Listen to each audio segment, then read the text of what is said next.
รอมาดุลฮอด10 ปีเนาะก็มีสู้ทองคองใจละคามิลาก็ได้ปีปลายละพ่อแม่เฮียนให้ลูกก็ดีใจนำพ่อนำแม่ที่มีพ่อแม่เอาใจใส่เนาะคามิลาก็ได้ละก็มีความสุขที่พ่อแม่เอาใจใส่เราก็พากันเฮียนให้นำกันไปครอบครัวก็อบอุ่นเบิ่งแล้วตุญาก็ยิ้มไปนำเนาะเพราะว่าลูกมีความสุขอามิลาก็มีความสุข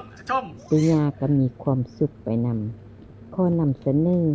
ไว้ให้อามิลาเบิ่งตอนเราใหญ่เนาะขอโทษหลายๆเด้อถ้าเอาผิดอามิลาลงล่ก็ได้อยากให้ทุกคนที่มีลูกมีเต้าเอาใจใส่ลูกเต้าให้ได้เนาะกะแบบนี้บ่ได้กะ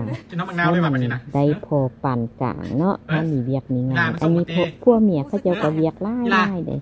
เมียก็เฮ็ดเวียกส่งบริษัทเนาะพวกก็เฮ็ดคนแต่ว่าเขาเจ้าก็มีเวลาให้ลูกเพราะว่าลูกคือหัวใจสำคัญของพ่อแม่เนาะพ่อแม่เพื่อสิได้ลูกมากะแบบนี้แหละได้มาแล้วก็ดีใจเลี้ยง